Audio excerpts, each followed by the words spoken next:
If you're a parent tuning in today, or even a small child, then you know it's back to school week. Now, school is something I know a little bit about. I used to be a handsome young guy who was exceptionally popular with the ladies. I mean, just look at this face. There was no resistance possible. And the one thing that I excelled at, probably better than anybody else, was snack time. See, my mom packed a lunch for me for years, and not a single time did she include a processed snack food. Everything was fresh, homemade, and healthy, and man did I resent her for it. There were my friends eating their bags of crushed ramen and fruit by the foot, and I was stuck with my deli sandwiches and fresh fruit and wondering, what did I do to deserve this? And that's why today I'm excited to be in a position to tell you all about these cereal bars. I've got 8 of the very best from General Mills and Kellogg's going head to head in a giant battle of recess supremacy. Let's begin. Let's kick things off with Trix. Now, I'll be honest, I'm not the world's biggest Trix fan around, even though they're basically the same thing as Fruit Loops. I don't know, for me, fruit shapes just don't hit the same way as a loop. But as we know, Trix are for kids, so maybe this is the way to go. So it does look like it's all here. You've got your orange slices right here,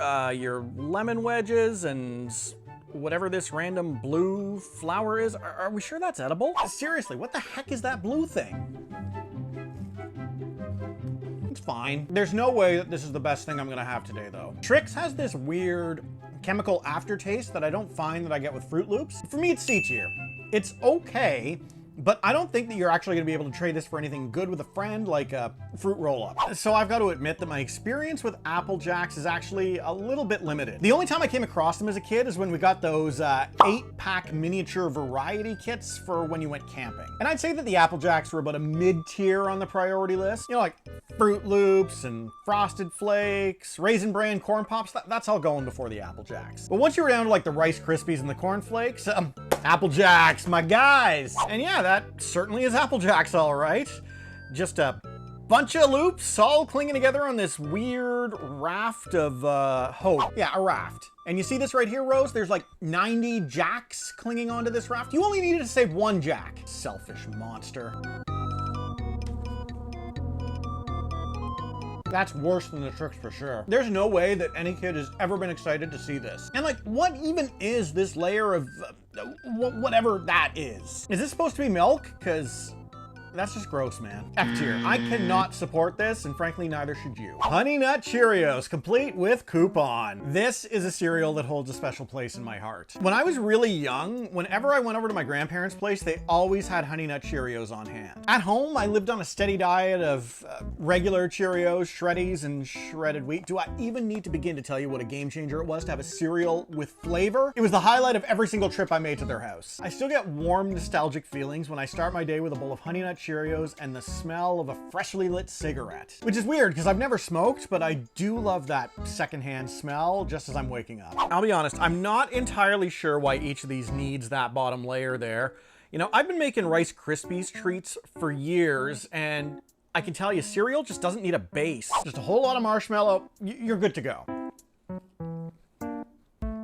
This one's pretty good. It's a lot less sweet than its predecessors, but because it's still got like this weird phloem sitting on the bottom of it, it's got plenty of sugar to go around. Now, is this the sexiest option that you can put in your lunch? Absolutely not. Nobody's betting a cosmic brownie against one of these in a game of marbles, but it's satisfying enough for me to put it in the B tier. Now, this is gonna turn some heads. Just uttering the sweet name of Lucky Charms tells the people that I've got parents that are slaves to advertising. In like 1989, they put in a new red balloon marshmallow, and I was begging my parents to get my hands on that cereal. Frankly, I needed to know how much of a game changer that balloon was going to be. Then in 91, they combined the star into the red balloon. Oh my God. The moral of the story? Kids are stupid. Yeah, this looks about right for standard Lucky Charms. It's running in at about 5-to-1 pencil shavings to marshmallow. These are always such a trip because the marshmallows just slap. But around them, it's surrounded by this army of suckitude. It's mind-blowing, and like, the 70 years this cereal's been around, they have never once thought to improve the base. I'm gonna let the name alone give this a bit of a bump, and I'm going to put it all the way into the B tier on name recognition alone. I think the Honey Nut Cheerios actually do taste better than this, but I think that this buys you more credibility in the schoolyard. We're halfway through and I'm already feeling like crap. Time to get cuckoo. I never even saw these on store shelves when I was a kid, but I only recently found out it's because we never carried it in Canada. Well, sort of. We do carry it, but it's known as Nesquik cereal. So we traded whatever that is for another cartoon rabbit. Maybe it was to give the Trix bunny a mate. I don't know. Rabbits are horny. Yep, as expected. Absolutely nothing to see here. Just a whole lot of chocolate on chocolate on chocolate.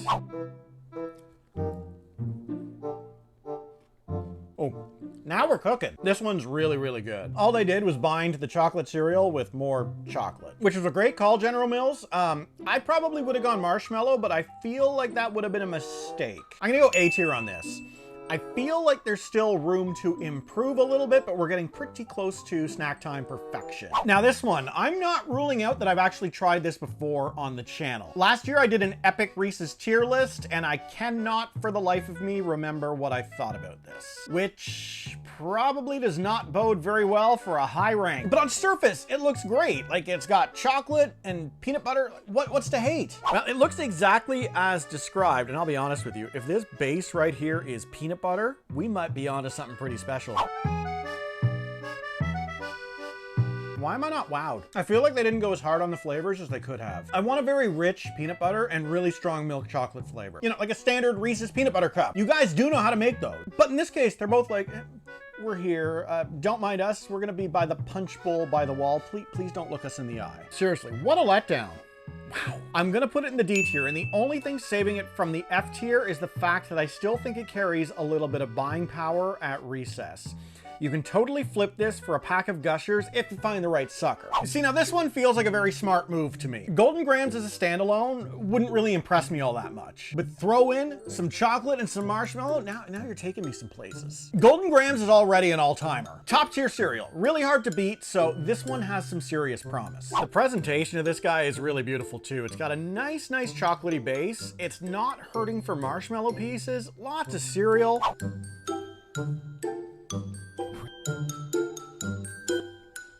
Jackpot. This is the one you want. The flavor is just perfect. It's got crunch, it's got stickiness, and all the flavors are standing out from one another. And just the name s'mores carries a ton of weight. If you forgot your lunch, I feel pretty confident that you can flip one of these for one of those square pieces of cafeteria pizza. S tier. I do not see anybody topping this today unless the goat is up to the challenge. Our last bar of the day is the greatest breakfast cereal in history. If anyone has a chance to outshine that s'mores bar, it's this guy right here.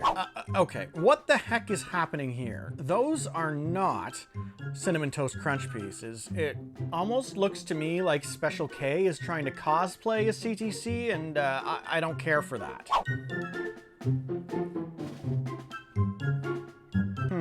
It's got all the elements of Cinnamon Toast Crunch, and something feels wrong. Or not so much wrong as something feels like it's missing. And I actually don't know what it is, but it's not all being pulled together for me. Don't get me wrong, amongst all the other competitors, this is still strong. It's a B tier treat that had the potential to be an S tier, but it's simply not living up to it. In fact, that's a great lesson for today. Let's be real, deep inside, every one of you is an S tier. Be the S tier. Give it your all. Unless you happen to be taking a course that you're not really all that interested in which case, just subscribe to my channel and watch videos instead. Education's overrated. Not overrated though, the Golden Graham s'mores bars. Happy recess snacking, and hey, happy school year.